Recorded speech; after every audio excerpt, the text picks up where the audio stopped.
Hello, everyone, and welcome to yet another live update from the Planetary Society, this time a very special celebration. And I suspect you all know why. It's because we have a certain little spacecraft overhead that you made possible. And that's why we're here to talk to you about it, give you a status report, and say thanks. And we have something to show you up front. Before I do that, though, perhaps I should introduce the other folks that I hope you're seeing on your screen. The fellow in the bow tie, that's the CEO. He's the boss. That's Bill Nye. Below him, at least on my screen, the chief scientist of the Planetary Society, Bruce Betts, who is also the program manager for LightSail, all of LightSail, not just LightSail 2. And of course, our chief operating officer and true believer in LightSail through thick and thin, Jennifer Vaughn. Welcome, everybody. And I want to try now. It takes a moment to set this up, but we have the perfect opening for today's webinar before we check in with the CEO. So I'm going to try and play this video now, and hopefully you'll all be able to see and hear it. Here we go. We're here at Cal Poly. We started off commanding the spacecraft, just making sure that we were talking with it, okay, that we had communication. They're transmitting now, Bill, and I guess we're in the center of the pass. Yeah. And then we set it to be ready to deploy on the next pass. And we did just that. We were able to send the commands and then watch as the motor count. So this is the rotation rate of the motor that deploys the sails out, that pushes the booms out. We were able to watch that change over time and get to the magic number of 135,000 rotations, which means that the booms have fully deployed. 135,786. Cell deployment complete. All right.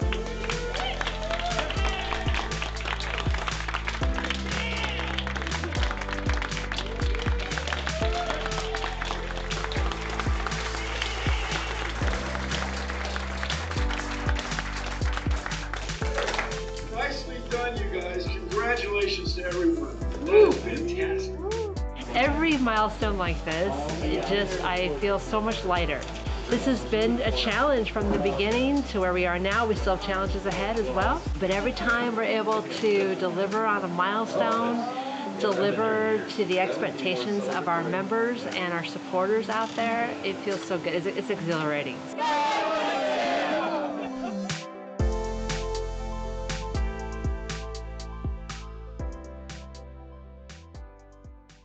Absolutely delightful. And what a great way to open the show. You know, folks, one of the things I most love about seeing that is seeing all those great faces, all those people who contributed to this project, to its success.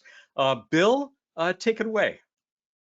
Thank you very much, Matt. And when talking about thank yous, thank you to everyone watching today, everyone who might be listening. With your support, we flew these two spacecraft as part of our overall LightSail effort. And, you know, as I say every time, I won't take too long, but Carl Sagan talked about this in the spring of 1976, and the fall of 1976 and the spring of 1977 when I was in his class. He talked about a solar sail, and he made allusion to Lou Friedman, who was the orbital mechanics guy who on what was going to be a spacecraft to catch up with Comet Halley, Halley's Comet. And Comet Halley is great significance in the history of solar sailing, because in 1607, there's Johann Kepler realizing that the comet tail, and it's not clear whether or not he was aware there are two tails, the comet tail always points away from the sun, whether it's coming or going toward the sun. And then he speculated that there's something about sunlight or sunbeams that would enable propulsion akin to sailboats with air, moving air with wind on the ocean surface, and I guess deserts and frozen lakes and wherever else you want to get a sailboat. So it's really an extraordinary thing, and you all are part of it. You all made this happen, and we are the first, not the first solar sail to fly, but the first solar sail to fly in Earth orbit and maneuver so fast. And by so fast, I mean every 90 minutes, every 45 minutes, Dr. Betts will talk about this, I'm sure. But it's an extraordinary thing where stuff came together. Now, those of you, we have a couple charter members on this call. Thank you. Woo, thank you. And for those of you who joined more recently, thank you. But just to refresh you, we flew a spacecraft, or tried to fly rather, a spacecraft, Cosmos 1, in 2005. And it was made with this tradition. It just shows you how the more things change, maybe the more they stay the same. We had this tradition of trying to engage Russian scientists and engineers in spaceflight for the betterment of humankind and really to advance peace.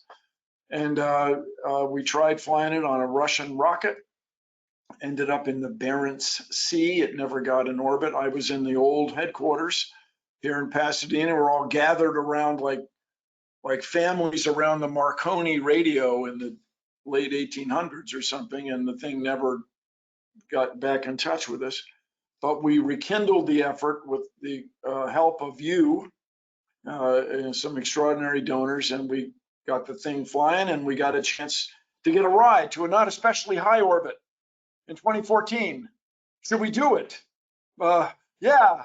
And we learned a lot from LightSail 1, and Dr. Bess will talk about that. But it's really an extraordinary thing. These things came together where a standard emerged, which nowadays we all call cubesats, cubical satellites.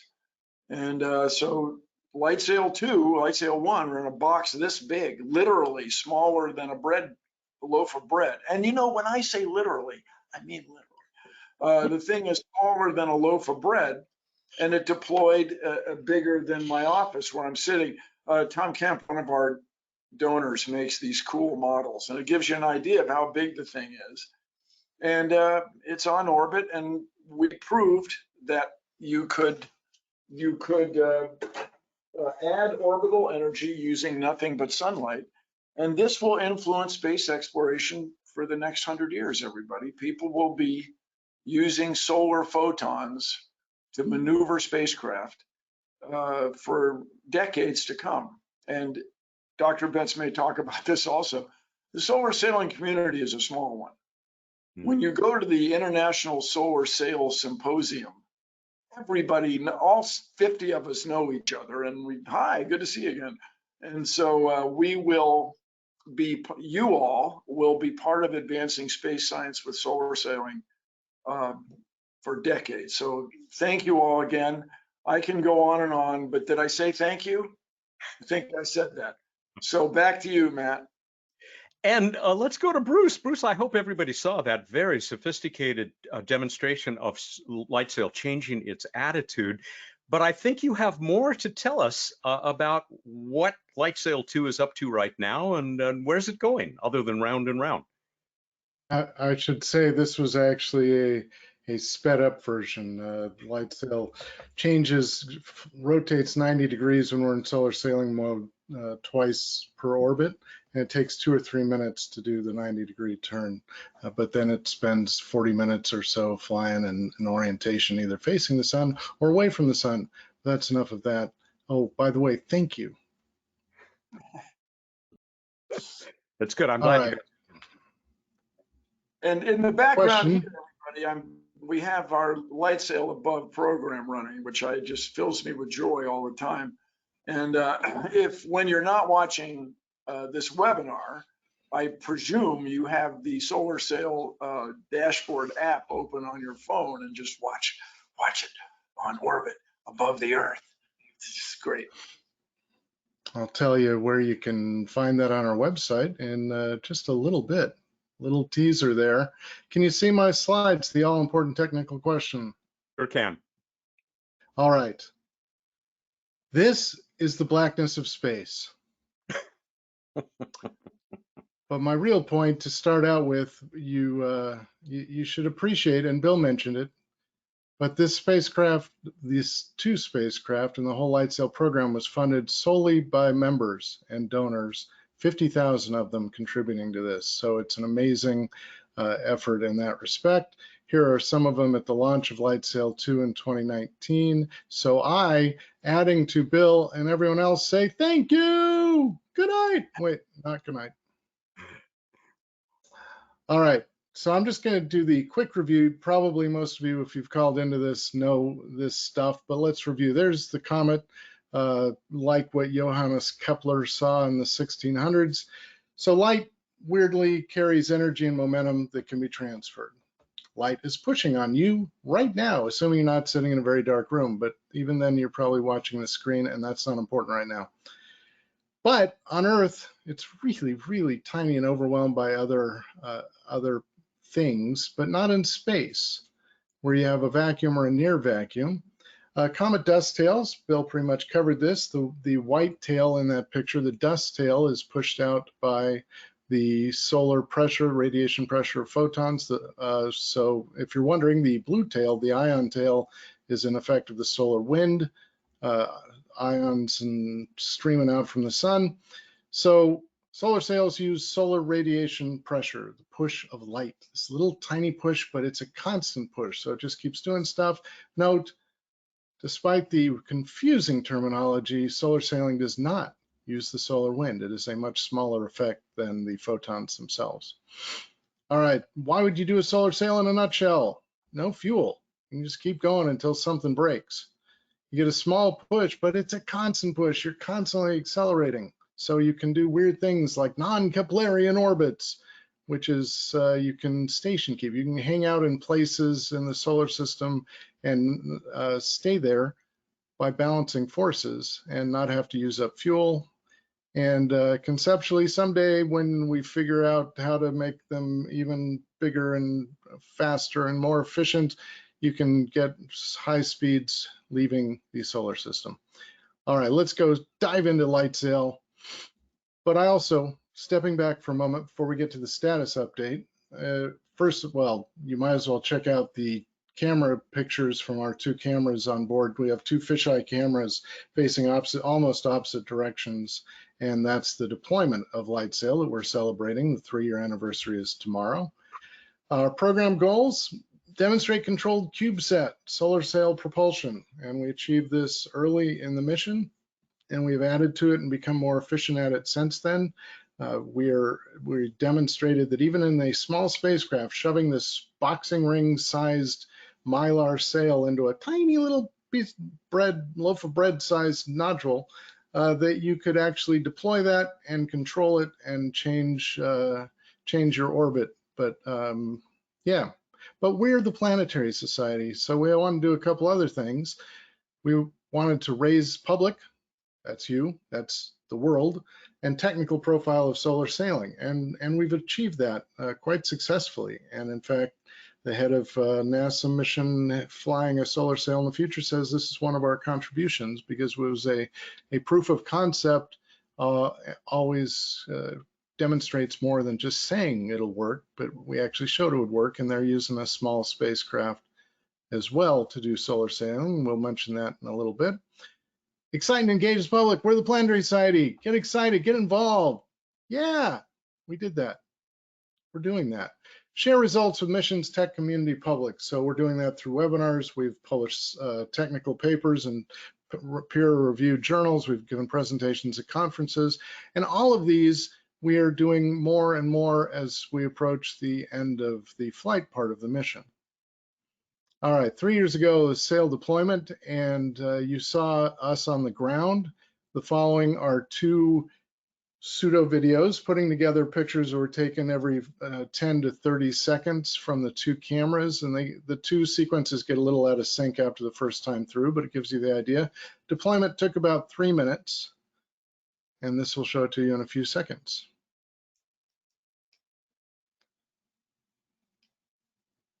So it worked.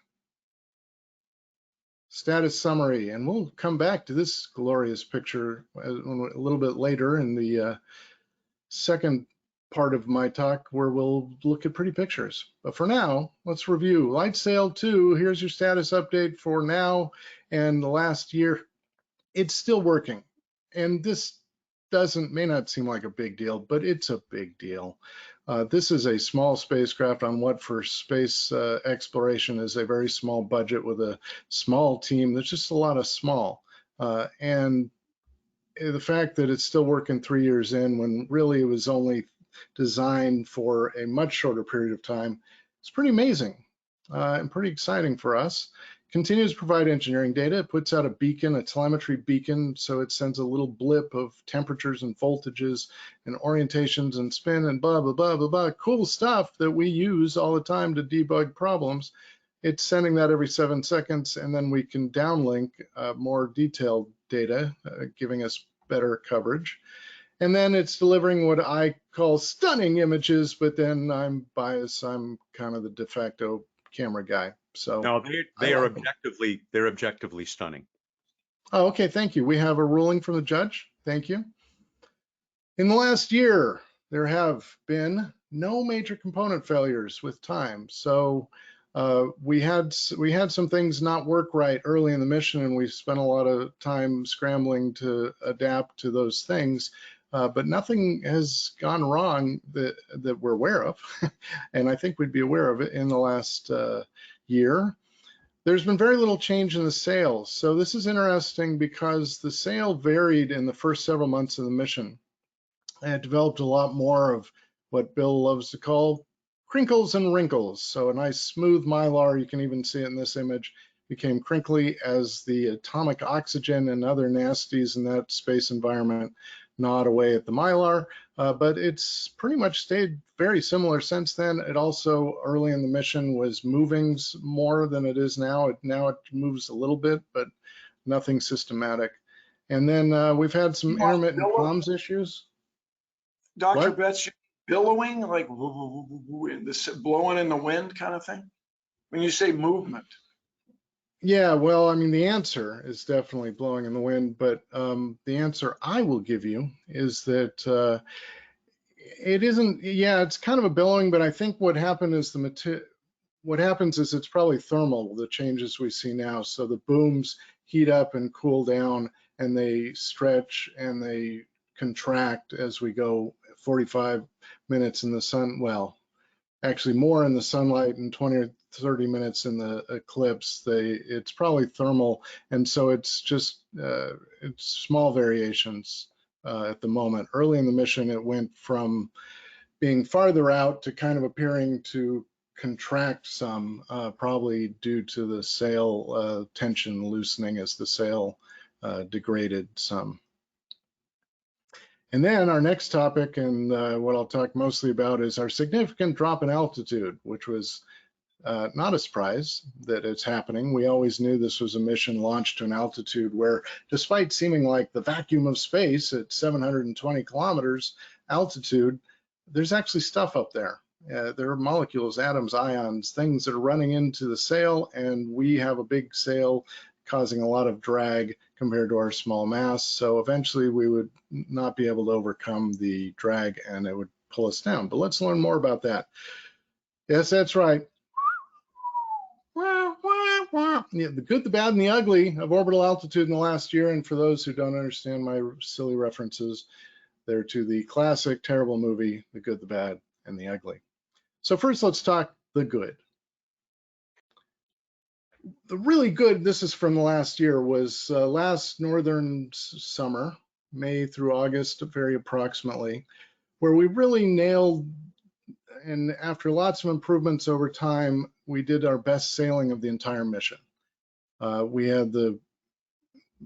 We actually chain, instead of losing versus drag all the time, where usually we'd lose tens of meters of altitude per day and mini tens to 100 if we weren't solar sailing. We actually gained some altitude on some days. We had a more efficient sailing. That was in part due to the many things we did on the mission coming up to this point, learning about timing of exciting things, but critically important things like desaturating the momentum wheel, taking momentum out of this spinning thing that helps us turn. But here we actually did recalibration of the gyros, the gyroscopes, the little instruments that tell us what the spin is around 3 different axes. And those were turned out those were starting to drift. And so by adjusting that, we got our orientation and therefore our turns at the right time and the right amount done better and better. And so things were going groovy. And But then the bad. Since then, we've had an increasing rate of altitude drop. I'll show you, I'll demonstrate that. Why? Main reasons. Well, we've discussed the main one. It's atmospheric drag. So even though we're at 720, although we're all down about 100 kilometers now to 620 kilometers altitude, as you get lower in the atmospheric density gets higher. So I mean, in a perfect world, if you're flying an operational solar sail spacecraft, you fly it up beyond the atmosphere, you don't have this problem. We were looking for a launch and could deal with things and do this. I mean, our whole purpose was to test this small spacecraft solar sailing. So an Earth launch was what was practical, and at this altitude, which we knew was going to be good, but not ideal. And so atmospheric drag starts grabbing it, and the more you come lower, the worse it gets. But here's an interesting thing. What's also really kicked in, and we'll look at that in graph form in a moment, is increased solar activity. So the sun goes through 11-year cycles where it goes to a minimum of activity, sunspots, solar flares, mass ejections, and then a maximum. And we flew most of the mission, thankfully, very close to solar minimum. But as it gets more active, a whole thing I can go into if people are interested, but basically it heats up that upper atmosphere and it causes it to expand and to pull up the denser lower atmosphere. And so you end up with higher density at the same altitude. And I mean, we're talking big variations, like can be factor of 10 variations. So that has really started to drag it down, and then we got back into the atmospheric drag effect. Clearly, sailing efficiency when we're sailing well and not sailing is an effect, but once the solar activity ramped up and we started dropping, that started being unable to save us. So the key thing in this plot, which there are two things plotted, the bottom axis is the time in the mission, headed from July, shortly after we got into space, July 2019 to a couple days ago. The blue line is our average altitude, so the average between the apogee and perigee high points and low points. And you can see we started out around 720 kilometers. We're now almost exactly 100 kilometers down at 620. And you can see can you see my cursor? Yes. As you go along here, where first of all, there's a very short period where it's straight before we deployed the sail. And then once you deploy the sail, it's like throwing a rock versus throwing a piece of paper. We went from a rock to being a piece of paper, a very large surface area, which is great for solar sailing, but also really terrible for atmospheric drag. And then here's the period where we actually really started to master our solar sailing through things like gyro calibration, added some altitude. But then down here, we have the F10.7 centimeter radio wavelength daily activity. Basically, this is a measure of solar activity and how much radiation is coming. Really, it ties to extreme ultraviolet radiation that at that part of the atmosphere interacts with it and heats it up very efficiently when you start getting more of this. And so you can see the trend has been to really grow in solar activity, which has heated the atmosphere, which has brought us down, which brings us down more. And so we started a fast drop and we're doing a faster drop, which is shown here, where orange is the same thing. It's the solar activity going up. And now we're plotting the difference, how much our altitude changed from one day to the next. And we had the glorious period of positive changes here, and then things got ugly. And you can actually see, if you look closely, there's an inverse correlation in this later period, which doesn't exist very strongly in the early period when we were solar sailing when solar sailing was dominating. But now, when the solar radiation flux goes up, we go down faster. It's important to remember. I just want to say, you're 600 kilometers. You know, the way the graph goes, it looks like it's about to just fall off a cliff. But yes, the graph is actually 600 kilometers above you. So anyway, It's No, you're right. And so that, I mean, I guess I'll address the issue of when's it going to come back in and have its fiery burn up. Well, we're not sure. This turns out to be quite difficult to model, particularly because no one's flown at these altitudes with a solar sail, a big sail like this. And so it's trickier to model how fast it's coming down. But the answer is in a few months. So maybe fall or winter, northern hemisphere fall or winter coming down. So yes, there's a long way to fall, but the more you come down, the faster that fall happens. And then this is just, I've already alluded to this, the decay rate's gonna, on average, it's gonna get worse because as you get lower in the atmosphere, it drags you lower faster, and then so on and so on. And so atmospheric burnup next several months. Just want to acknowledge the names here are the core team, which have been operating the spacecraft consistently for the last 3 years. Dave Spencer is our project manager. John Bellardo at Cal Poly handles communication and software. Barbara Plant does attitude control. Justin Mansell got his PhD working in part with LightSail data from Purdue, and is now at Purdue as a researcher and is doing great work with the orbit and attitude and all sorts of things. But this has been a huge team over time that I can't possibly list the many tens at least of people involved in the development. It started largely with vision from Lou Friedman in particular, also happy support at early in the program from Carl Sagan and Bruce Murray, our founders, along with Lou. And then all sorts of companies and people have been involved, and so I'm grateful to all of them, and as well as the core team that operates it now. Here's where you can get more information, sail.planetary.org. And if you want to check out that graph that Bill was talking about, where the spacecraft is right now, you can go to planetary.org/mission control. That also will give you an update. This from a couple days ago, where we've been up 1,115 days and 19 hours. And also here, you can see more data that's below the fold on what I've shown here, including a plot of apogee and perigee and how they're changing. Whew. So sorry if I took too much time there, Matt, but I had a lot to say, and I'm happy to go into the next phases. I turn it back over to you, Matt. Thank I have a you. question, Dr. B. I have a Yes. question.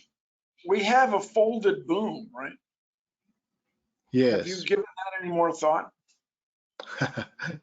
Sorry, I laugh because we've given it a lot more thought. But so what the reference to is that one of our 4 booms that pulled the sail out bent early within the first few days of the mission, and it stayed pretty consistent after the first few weeks or months. Again, it reached a stable point, and we're just in the end, we're not sure what the so-called root cause of that bending is during the deployment, or during and after the deployment. The good news for us is that it hasn't gotten worse for 2.5 years. And so we sail on with that, and with the adapting to the sail that we have, which is still mostly deployed in all 4 booms. So that's the kind of thing that we share with NASA. Like, Yes. what happened to this cobalt steel Amazo stitch welded boom thing, that it didn't work exactly the way we thought it would after test after test. It's a chin stroke. Back to you. Yeah, and then also what it's doing, which is not much after we're actually deployed. And then Matt, did you want me to mention the Smithsonian now, or did you want to come back to that? Let's just come back to that in a second, because I want to talk about Jennifer as well, the impact of LightSail. And more good news, through that presentation, you answered a lot of the questions that we pretty much figured we would be getting from a lot of people, and we did, like, when's it coming down? And I mean, then there are super fans out there like Jorgen Hansen, who said he's been following that plot and watching the descent increase, and he was wondering what happened there. Well, you answered that very well. So thank you, Bruce. And Bruce is going to come back with some more slides, because his real pride and joy here, other than the spacecraft, are those beautiful images. But we'll come back to that in a moment or two. Jennifer, I do want to talk about the great impact that this has had, not just on other people who want to create solar sails like NASA, but because it's so much at the core of what the Planetary Society wanted to do with this project. Yeah, absolutely. So the project, but also what the Planetary Society, I think, stands for as well. So those who have heard me go through this before, I will hit some of the same notes because they're still equally as astounding to me that we were able, collectively, all of us were able to come together and commit over a 10-year period that and commit $7 million of hard-earned money, collect it all together and turn it into this never before accomplished spacecraft mission. It never gets old for me. It's always astounding that this actually happened, and all the things that have to come together just right in order to be able to be in this moment where we're celebrating 3 years in orbit. I'm so grateful, and looking back at the history, it is such a complex history of how all of this came to be, including when we first got involved with Cosmos One, and that's more than 20 years ago. So it's just been this long-term commitment to what we call an audacious idea at the Planetary Society. So the impact that I think it has for the organization is about capability, capacity, and opportunity for the future. This was a tremendously difficult project, so I cannot overstate how challenging this project has been over time, all aspects of it. But to then get there, to have that accomplishment, to say that you've succeeded, that we succeeded together, that changes the way I think we look at our organization and what we can do in the future, what we might do in the future. I think it really it challenges us all to stretch and think about what can a public organization like the Planetary Society really do for the future of space exploration. So I think the impact is going to continue for a long time. We're going to continue to, I think, revel in what's already happened and also use it as motivation for our future. Thank you, Jennifer. Well, Bill? keep in mind, so we'll throw around the number $7 million, 2 spacecraft over 20 years, what have you. But estimates vary, but people who are in the business at, let's say, a space agency like NASA, say it's about a factor of 20.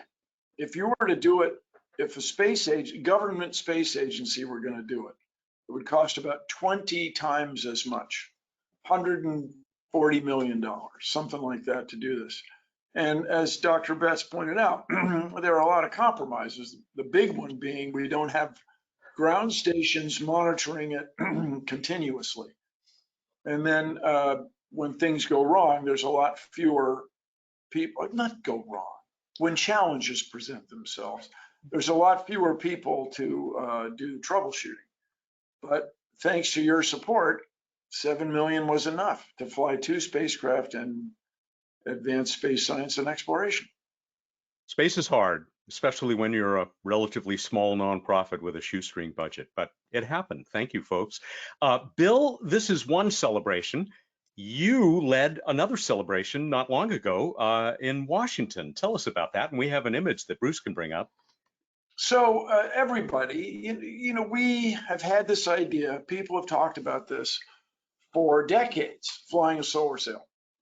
So we finally did it, and the Smithsonian and Popular Science decided that our solar sail was one of the 100 greatest inventions of the 20th century.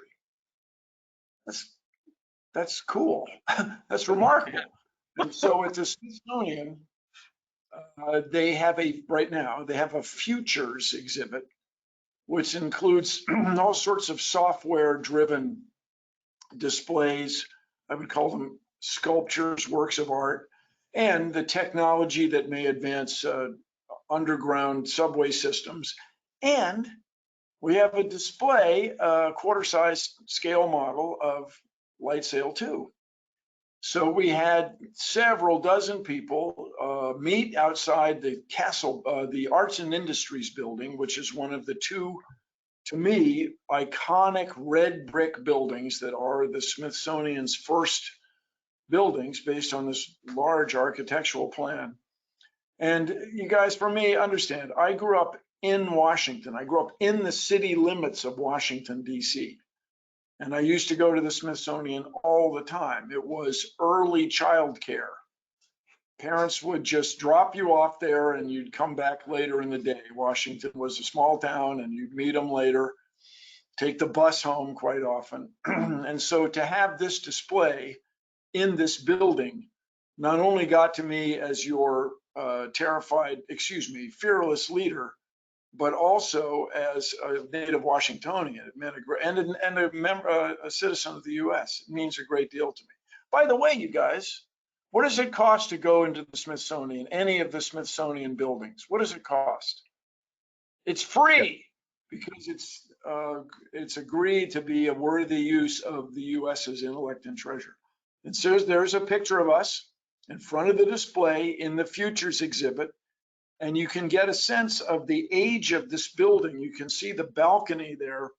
This building was built in the 1880s, and it hosted the display of the similar exhibit that was held in this is from memory, the 20th, so it must have been 1882. That boy, if I have that number wrong, I apologize. But it's been there well over 100 years. And so we were there on the floor. You look in the tiles, you can see fossilized shellies, ancient sea creatures preserved, part of the floor. And it's being refurbished because, of course, maybe not of course, but just it does not meet modern fire codes. So the building's being refurbished. In our exhibit there, a limited number of people can come in at any given time, but we filled it up. And it was really exciting. It's really exciting for me, and I think people got a lot out of it because it's recognition for our work. And I may have said thank you a few times, but thank you. It really was. And you can see also in that picture, people of all ages. Space brings out the best in us. Back to you, Matt. Bruce, we lost your camera, I think, when you were trying to bring up this great photo from the Smithsonian, but so you may have to click something to bring that back. At least I hope you can, because at least we'll be able to, there you are. We'll have those slides up in a moment or two. You know, we have a lot to say about this project because we are so proud of it, but we do want to get to your questions, and I'm watching tons of them come in. We only set this to go until the half hour. We'll go a little bit beyond that so we can handle a few more of these. And so we can probably try one of those right now. And we've gotten several in this rough form. And Bruce, I'm going to throw this one to you. It's from A, that is A period Clausel. Is the solar sail able to reflect radio or microwave photons? And if so, have any radio signals been reflected from LightSail 2 by either amateur radio operators or NASA, maybe, you know, from Goldstone, from the Deep Space Network, or anything like that? There was another question as well about, has anybody tried to bounce a laser off of LightSail? And I apologize, I don't know, I don't see who asked that one, but Bruce, has anybody tried anything active like that, or was it discussed? We go in reverse order. To do a laser, which is a idea for future laser sails, where you would accelerate them using powerful lasers, either on Earth or in near the Earth in space, and then get them to high speeds heading out, you know, wherever in the solar system or out of the solar system. And it's not. I tried it with like the little laser pointer, and we couldn't see anything. So someone said we should have something more powerful. It turned out to be a tricky thing to find super powerful lasers to fiddle with our system. So no, we did not end up doing that in the end. And in terms of radio waves, yes, they bounce around, and it actually is probably part of our communications issue sometimes, is the inverse of the problem, which is you've got a big metal sheet and a really tiny UHF transmitter, and so we're bouncing radio waves off it all the time, but it has not been done as an experiment.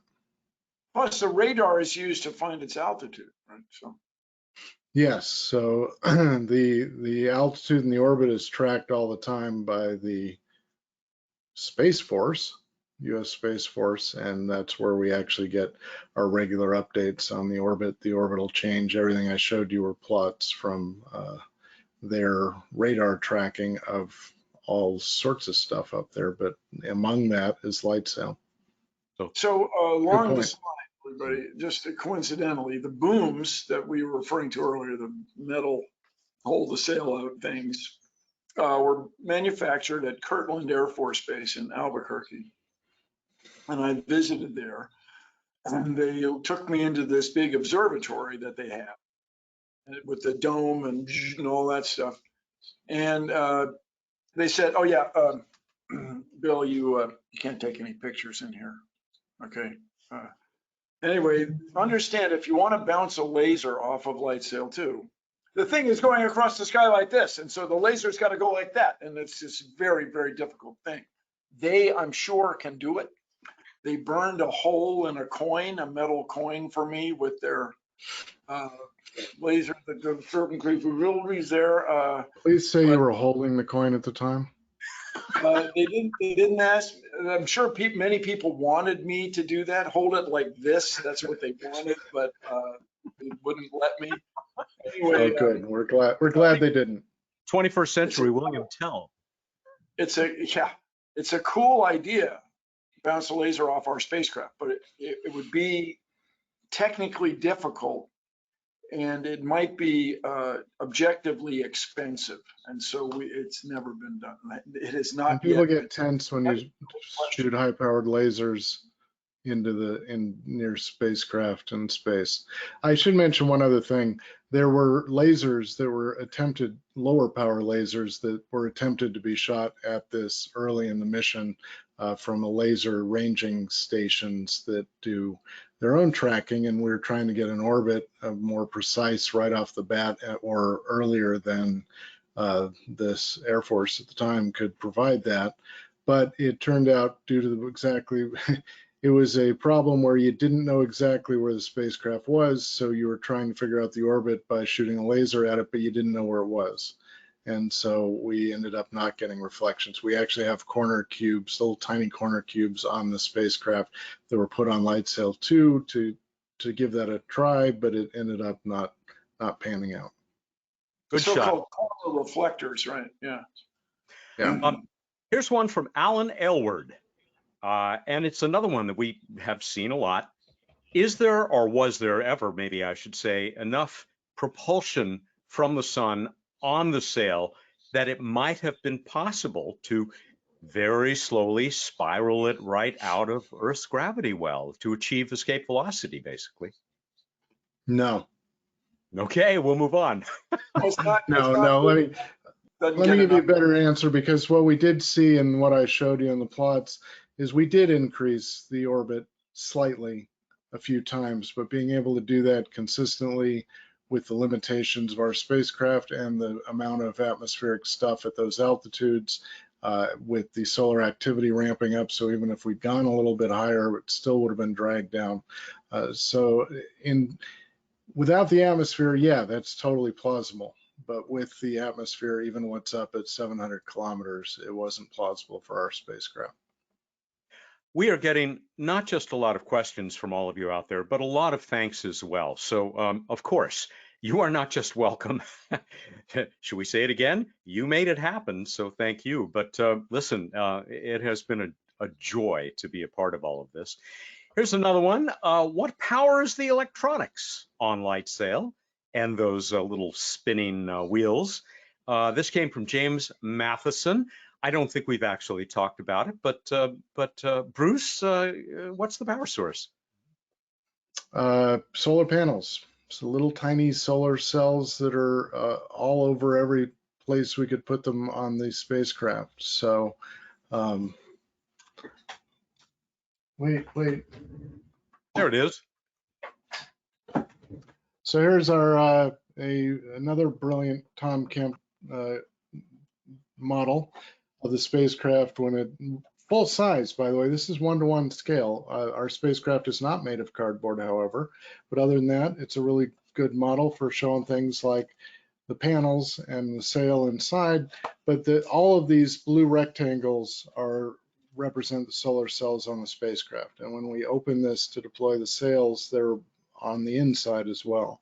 So it's the sun. The sun powers it through solar cells that are like what we use to power some of our lives. So it's something I found always charming about this. So the solar panels are on the palm of my hands, but they're also on the backs of my hands because light bounces off the sail itself and hits the back side of these fins. And so there's all this electricity, and the solar panels for this CubeSat are kind of off the shelf. You go online, like some CubeSat solar panels, and you can buy them. It's just. Also, I should say we have a battery pack with 8 different batteries in it that stores the power because we do go into essentially complete darkness when we're passing through the shadow of the Earth, and then recharge when we come out. We are also hearing from some people who had trouble seeing the video earlier today. We apologize for that. It worked for us, so I don't know what happened there, but I'll blame our service provider. How's that? But we are going to, as always, we will be making this webinar available later, the recording of it, available on demand at planetary.org. You can just look under videos there on the menus.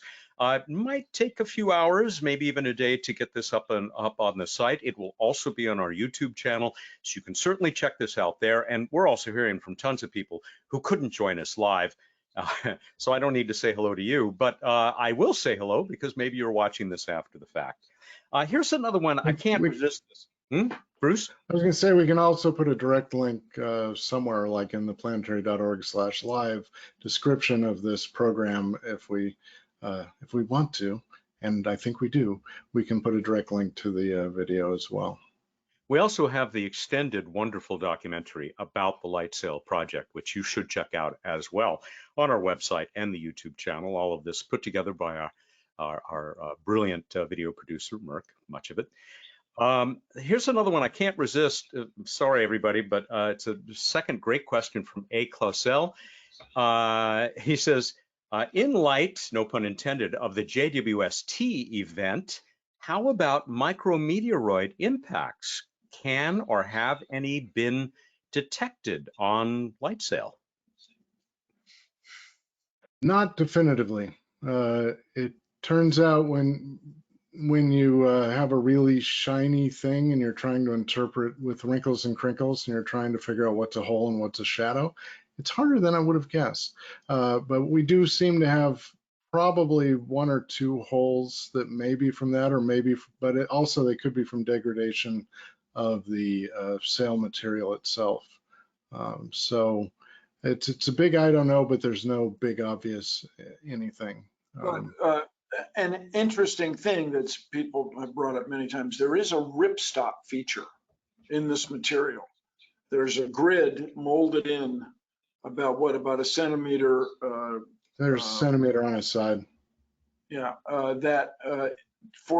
against this very eventuality that if it get punctured, it wouldn't rip all across. And so far it hasn't ripped all the way across. Is that because it hasn't been hit, or because the ripstop worked and it's in the shadow? We don't know. Just like my ripstop tent. I went up yesterday, I was at the office and I felt that little bit of solar sail material, and sure enough, it has those little wonderful strings in it. You can see the grid, the netting. And, you know, this material, everybody, it's really out of your everyday experience. You know, with your fingers, you can tell the difference between 2,000, and this is mechanical engineer Bill of a certain age, 2,000ths of an inch thick note paper versus 4,000ths of an inch letter stock.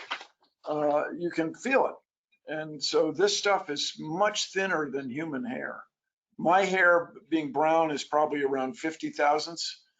This stuff's around 20. It's just amazing. Bruce, I keep coming back to you because we have all these great questions, which you as the project manager, I think you're best suited at least to start the response. Here's one from, and because it came in before the show, I know he's in Wyoming. Welcome, Harlan Smith. He asked, could LightSail or a LightSail or similar equipment be used to deorbit space debris? I think the answer is yes, right? Yeah, this is definitely something that's being studied by various people, including NASA, and including people working with us, the concept of a drag sail. And so using these as an orbital debris, way to deal with orbital debris, of deploy this at the end of your mission, and then the same atmospheric drag that plagues our mission is exactly what you're looking for. So we're getting there. They're definitely trying those. Go ahead, Bill. So our mechanism that we use to deploy the booms is in some ways derived from another mission years ago called NanoSail D. And for you aerodynamics buffs out there, lift is written with a capital Roman letter L and drag is with a capital Roman letter D. And so NanoSail D was intended to be a drag sail. And by the way, it didn't come out. It didn't deploy for a while, 6 weeks, 5.5 weeks. It didn't come out, and everybody's stroking their chin. Why won't it come out? And it may have been due to just some friction, and then thermal effects, cooling, heating. It did eventually sprawling out, except in space there was no sound. It just out, and that's one part of the reason, at least my recollection in meetings of the design reviews, that ours is motorized to make sure the booms come out, and you got to push it, then you got to pull it to make sure that it doesn't deploy too fast. It's another cool problem solved by a young engineer. Let me get in a couple more here before we go back to you, Bruce, for those beautiful images. Maybe Jennifer, you can handle this one from Wayne Sherwood in California. Does our solar sail, and I like you that you said our solar sail, Wayne, because it is, does it have a name? If it does, what is it? If not, why not? All space vessels should have a name, even the ones the Planetary Society put up. I'd like to suggest the solar sail be christened after the mythological sailing ship Argo. Wayne, you don't like LightSail 2? I think that's very catchy. Jennifer? It's a really good question. Why don't we have an additional name to this? So indeed, our name is LightSail 2. That is the official name. But the Planetary Society has a whole history of getting involved with public naming contests, and I don't think I have a good answer for why we didn't do it for LightSail. Does anyone else on the call? I thought LightSail 2. No, it's one of those moments of like, why didn't we do that? That's a great question, and he's right that we sponsored a contest, and Asteroid Bennu is named by Mike Pizzo, who was the guy was in 3rd grade at the time. Now he's in grad school, and we have a long tradition. Let's get on this, people. Thank you. It's descriptive. It is descriptive. Here's one I cannot help with at all because I've only seen, I think, like an episode and a half of For All Mankind. But we are getting this from so many people, including Harry Reinhardt in Ohio. And he says it's for you, Bruce. In For All Mankind, NASA's Sojourner deploys a solar sail for more Delta V to win the race to Mars. Is the area of the sail realistic? Please ignore the other engineering, scientific, and physics issues. I don't know. Have you seen it in that episode? I didn't even know it existed. No, what is realistic is Count Dooku's solar sail in one of the Star Wars, but no, it's hideously. I have not seen this, but I can make the following comments, which is the efficiency of your solar sail is basically directly proportional to area over mass. So if you have something very massive like what you need to keep humans alive, you're going to need a huge sail to make much of a difference. In terms of propulsion, it sounds like they were using it to gain additional speed heading to Mars, and so it would be a very, very small effect for such a massive craft.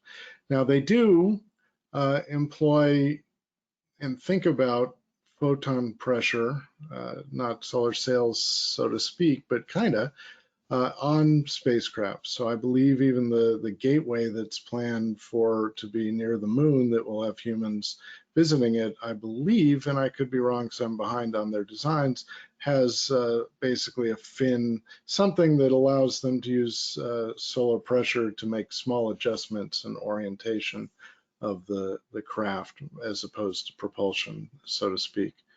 On the Messenger mission to Mercury, Deepak, a guy on our board of directors who works there at Applied Physics Lab, said they got 5 extra orbits by exploiting solar pressure on the very large solar panels on that spacecraft. And Yeah, Parker, they used it as, yeah, trajectory correction on the way. They used it effectively. So if you really want to use it for big time propulsion, you make big shiny sails. But if you've got a spacecraft, especially near Mercury, you can use it using solar panels and what you got. one more pop culture reference before we go to your slides, Bruce. James Cameron, friend of the Society, has said that ship that you see at the beginning of Avatar, that sleeper ship, you've seen it after it folded its sail, its laser sail back in, because it was apparently, in his mind, largely propelled to whatever the name of that moon was by a laser-driven sail. So there you go. Well, if that doesn't prove it, you know. You didn't even need to fly LightSail. Kidding. No, I'm sure there's a plaque somewhere on that sleeper ship that is a tribute to LightSail too. So he looks after us. He's a good guy. All right, over to you, Matt. Bruce, share with us your beloved images. Oh, I can only share a few of them, but we will share a few of them. Specifically, first of all, check. Do you see my slide? Yes. So this is the overview effect, you know, where you see the Earth from space and you just go, wow. So I pulled from images from the last year, since we're doing a 3-year anniversary. And so we'll start in June, about a year ago, a picture of Indonesia, which I've been trying to get for a long time. Turns out when you fly a mission that's 24 degrees inclination, so you're always over equatorial and near equatorial areas, there are a lot of clouds. My gosh, there are a lot of clouds. So Indonesia has a lot of clouds. But here you can see, if you can see my cursor, is Sumatra. The north is at the top right. Sumatra's here, Java's here. And a small island is right in the middle of the specular reflection of the sun there. Then we have during the Olympics, the Summer Olympics in Japan, they had a tropical storm near Japan. We were able to get that, Minine, which I'm sure I pronounced wrong. I apologize. Australia with north at the left, and we actually are seeing all the way from the northern side of Australia to the Southern Ocean, and Darwin is over here, Adelaide's down here, and middle of the continent's here. Much luckier with fewer clouds there. I note the shadow we periodically see on the of the deployed panels, and we've got 2 of them deployed properly, but this is actually how we learned that one of the 4 panels only deployed to about 90 degrees instead of 155 degrees because of these shadows that we saw on the spacecraft, and then we made adaptations as a result of that. And you know, the mission, you guys, we were going to have Prox-1 from Georgia Tech. Was going to be another satellite. We were going to be able to take pictures of our spacecraft with that spacecraft, but it wasn't ready in time for the launch. Yeah, it wasn't fully ready. We launched within Prox-1, but it didn't have the complete suite that we'd hoped for to run down the images, but it did successfully deploy our spacecraft a week after we got in orbit, and it successfully got us a ride through Air Force College Program partnership with Georgia Tech to space. Those caveats being said, here's Florida and the Bahamas. My gosh, they're beautiful. The water is just stunning. This is like real. And here's Florida. you know, it's like real, dude. And heading over to Texas over here. Oh, here's, by the way, here's the errant boom that has got a bend in it. That's where we knew something was awry. But you can see that this, although not quite as deployed as the other side, is pretty even in the end. Another shadow on here, and this is Egypt and the headwaters, some of the headwaters of the Nile, the more northerly part. Over on the far right, there's blue, that's the atmosphere, but there's some other blue, and that's the Mediterranean and the Nile River Delta here. And this is looking into Chad and all sorts of countries in the desert region. You can nicely see the transition to the more forested area in Central Africa down here.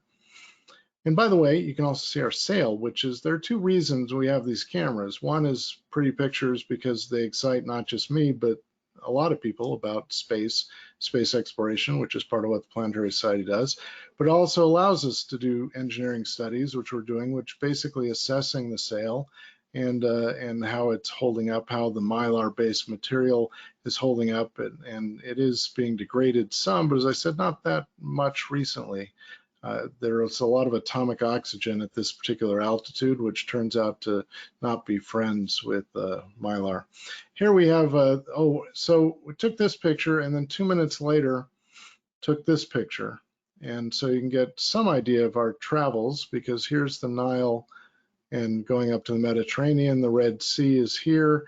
We've traveled about 1,000 kilometers, 600-ish miles, very roughly, in that 2 minutes of time. And here is Madagascar, which I tried to get a good picture of for a very long time, and I got fragments, but here we get a very nice picture of Madagascar. North is at the top left. This is Mozambique, the Mozambique Channel, and this, you can see we get all sorts of different lighting on the sail, reflections of lighting going on. And here's what I teased earlier. I just, I mean, I like all these. I love all my children, man. This is the moon, and this is in the shadow of the earth, and this is all moonlight that is illuminating the sail. And there we end. Gorgeous, gorgeous. Nice work, Bruce and team. Thank you. We're going to stick with you, as I said, for a few more minutes here and go through some more questions. Here's one. Bruce, I guess I'm going to come back to you. This is fascinating. Robert Murphy in Illinois.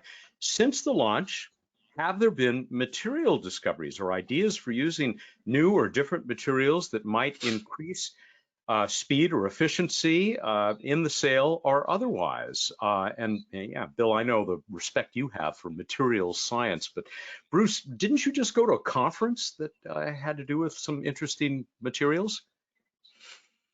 But I did go to a conference. I know it feels like it was yesterday, but it was pre-pandemic, so it wasn't yesterday.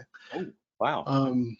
And it was a metamaterials conference combining metamaterials and people thinking about solar sailing. And yeah, there's all sorts of exotic materials that we are contributing what we learn about our materials and how like the mylar is acting, but there are people thinking about exotic materials, and that includes coming out of this workshop. And there's just been a follow-on NASA phase 3 NIAC grant, Advanced Concepts grant, that's looking at transparent sails, which is a really weird concept where you build in diffraction gratings or adjustable diffraction gratings into the sail, and you actually pass the light through and you diffract it in different angles. And we'll see if all that can be made to actually work. But there are people working on the future edges of the work, and where we fit, as with a lot of this, is trying to contribute to what we've done. And similar booms are being flown by NEA Scout, which I haven't mentioned enough. NEA Scout, Near Earth Asteroid Scout, is being flown by NASA, and it's scheduled to launch on Artemis 1. And it will actually the rocket will take it out by the moon, and then it will use a solar sail in a CubeSat-sized spacecraft, about 2 loaves of bread, and try to go fly by an asteroid and actually get some science data. So they're one of the groups run out of Marshall Space Flight Center, but also elsewhere in NASA that we've been working with and talking to. So that's an exciting mission coming up. I guess they just announced a new theoretical launch date of end of August for Artemis 1. So End of August, early September, yeah, which is pretty exciting. We'll have a lot to follow with that. Jennifer, I was going to save this for last, but I think I'll bring it in now because it is coming from so many people, and I don't want to miss it. I'll choose the one because it's stated so simply from Persephone. Thank you for joining us. Will there be a LightSail 3? Oh, I always get this one. And I give the very unsatisfying answer of, well, maybe. No, and the reason why it's maybe is that we've done what we intended to do with LightSail. So we feel like we're accomplished. We've set out a goal, we've done that goal, and now we're just looking for the next opportunities for the organization. So we had a very exciting program launched last year, which is our STEP grant program. The reason why I say it's very exciting is because of the whole opportunity factor. We don't know what we're going to be getting in the future from all of you that are presenting your amazing ideas to us. So the STEP grant program will be awarded every other year, and it's an international open competition for ideas. We have an open round happening right now.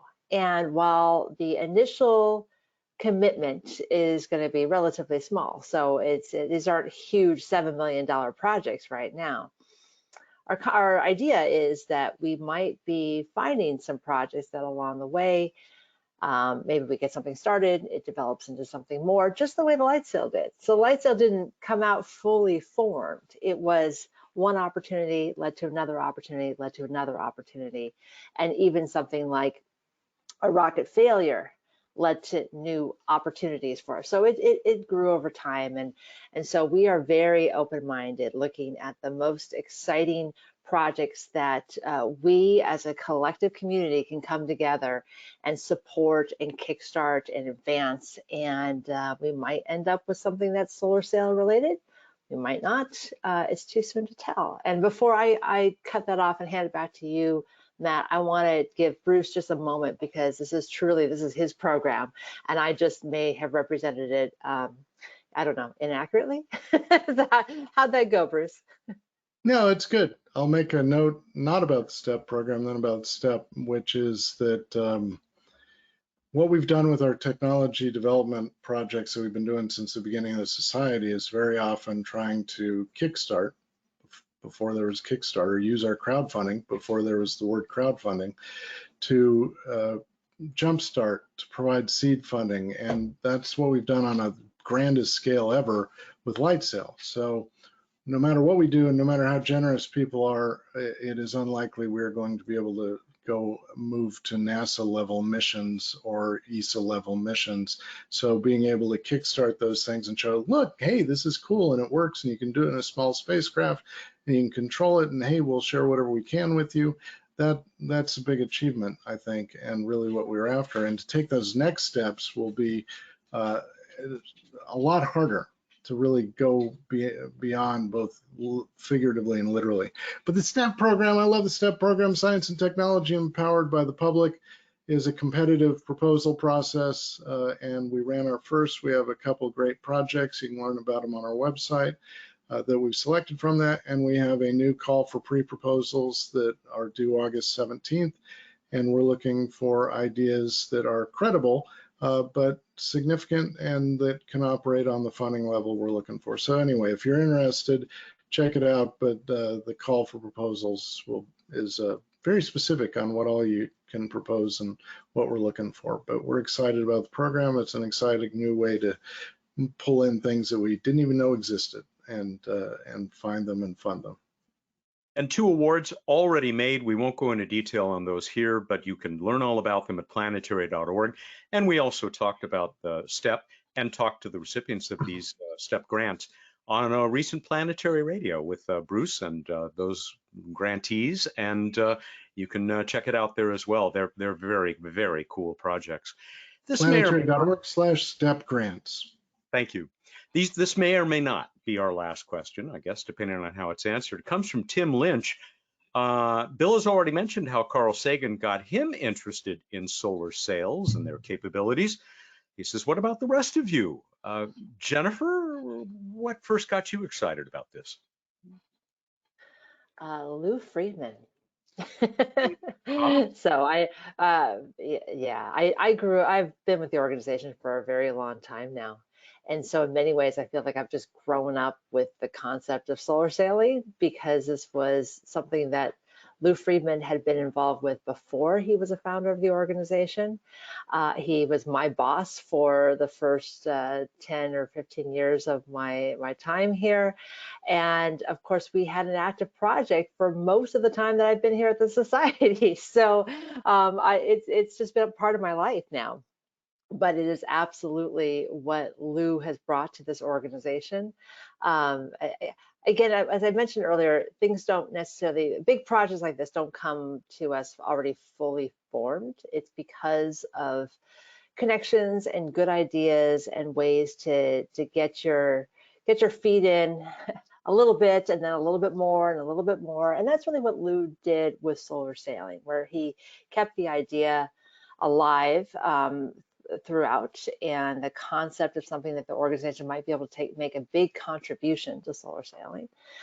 He found a first project for us to get involved with, and when that one didn't work out, he found a way to get a new project going for solar sailing, and it became even more our own project than ever. And so it's really it's all him. Thanks, Lou. And I think he might be out there today watching us. So thank you, Lou. Thanks also for creating co-creating the organization. We're kind of grateful for that as well. Bruce, what about you? When did you first hear about this concept and get interested?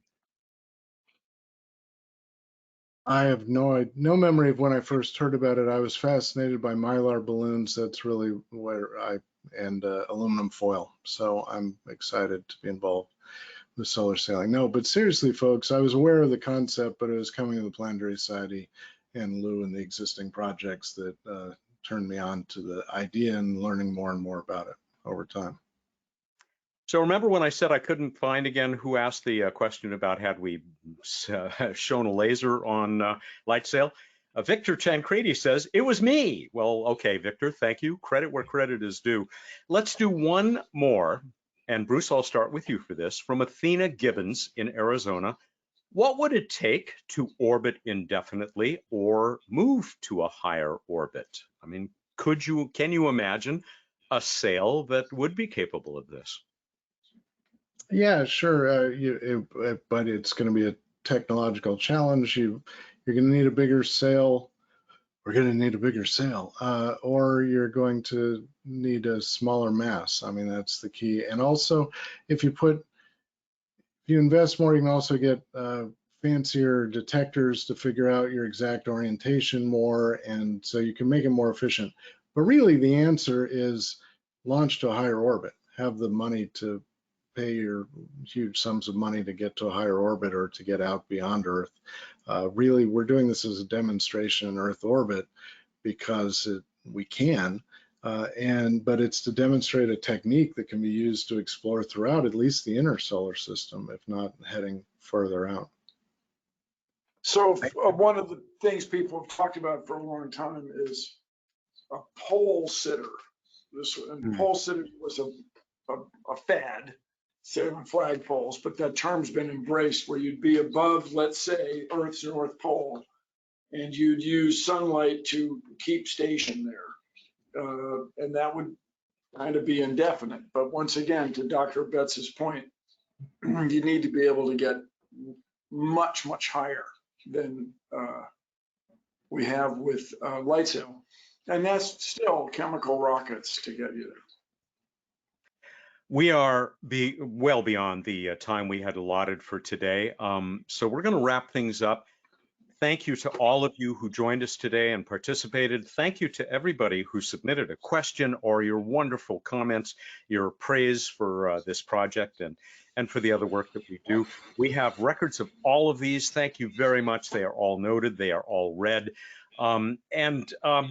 Bill, I just want to go back to you to close it out with any final words you might have. Well, this thing has a legacy of 4 centuries. 4 centuries of humans learning about the cosmos and our place within it. And everyone, this is the most exciting time in space exploration.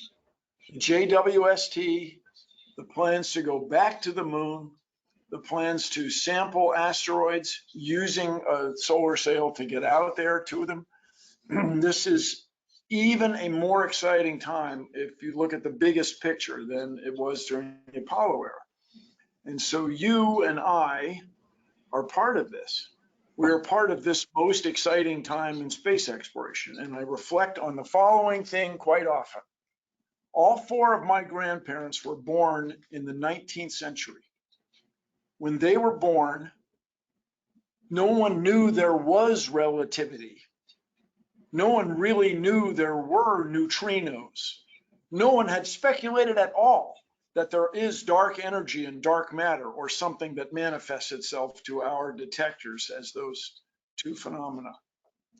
And so in the next few decades, we may make a discovery about the nature of the cosmos, or astrophysics, that will be as profound as relativity, where we now have, you can't use one of these unless you have relativity. And so we couldn't have this conversation without tunneling electrons, without transistors that relied on field effects and so on. And so it is very reasonable to me that in the next couple decades, there'll be a discovery that changes everything.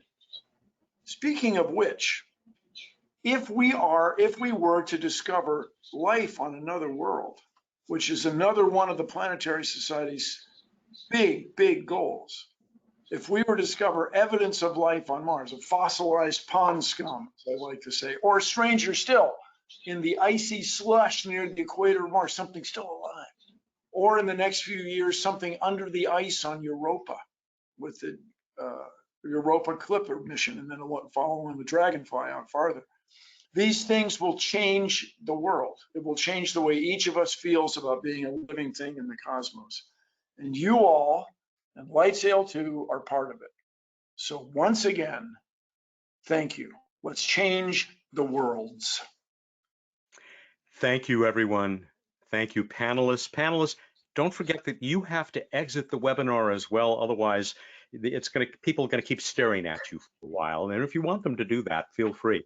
But again, this will be available very soon at planetary.org and on the Planetary Society YouTube channel. Just 2 more of the things that you make possible with your support as you have enabled LightSail 2 to continue to sail over our heads right now. Thank you, everyone. And we'll be seeing you again soon. Now, of course, I will see you, or at least hear you, or you'll hear me on Planetary Radio. Have a great weekend, everyone, and stay in touch. Ad Astra. Thank you so much. Good night. Yeah.